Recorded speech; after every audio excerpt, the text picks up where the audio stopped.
on turning points. Great moments in history are most often noted in retrospect.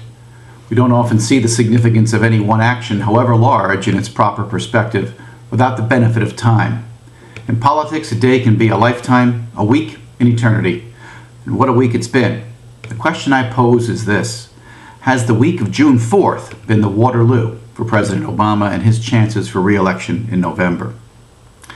I know it's early, and much more can happen, but it appears as though the wheels are coming off the wagon for the president. Here are just a few of the leading indicators of despair for him. First and foremost, Scott Walker not only survived the recall election in Wisconsin, he thrived. It's a clear repudiation of organized public sector labor union thuggery.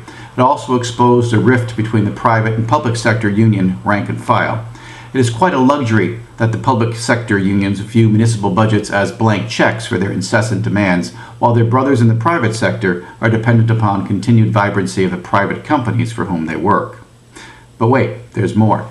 Bill Clinton, the godfather of the Democrats, praised Mitt Romney for his tenure at Bain Capital. He said he did a great job.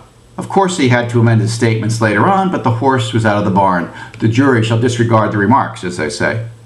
Besides, he later went on to say that median income was down since his administration, an offhanded reminder that the Bush-era tax cuts should remain in effect lest we crush the 98%.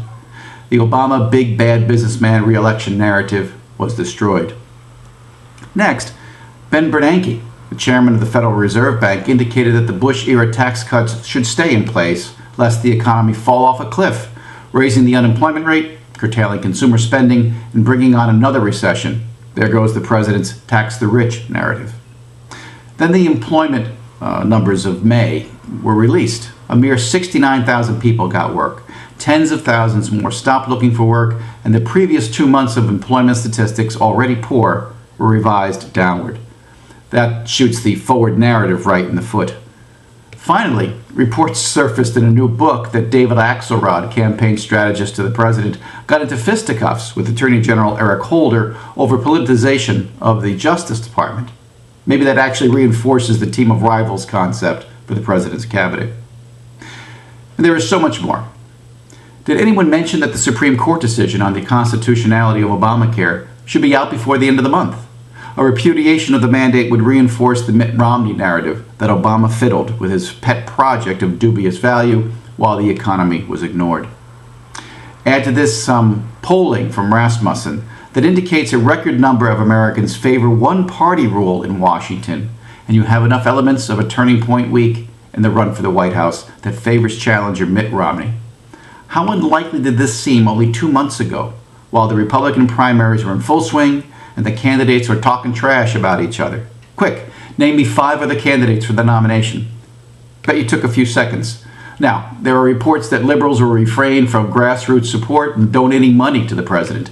They may even stay away from the polls in November. Imagine that.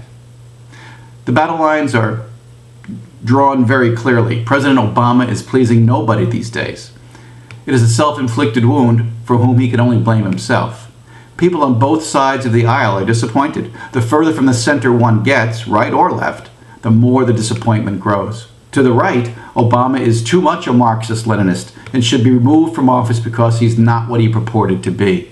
To the left, Obama is too little of a Marxist-Leninist and should be removed from office because he is not what he purported to be. It makes you want to scratch your head, but I would be pleased with the outcome following each extreme.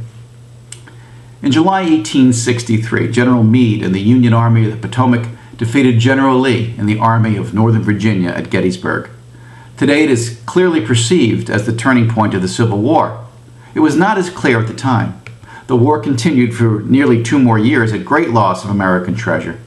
As Kierkegaard once said, life must be lived forwards, but it can only be understood backwards. In a real sense, the turning point that may have just occurred is larger than the contest between Barack Obama and Mitt Romney itself. Evidence is coming in that suggests that so much more is at stake than electoral victory. At stake is world leadership in the 21st century. Are the best days for America behind her, or still yet to come?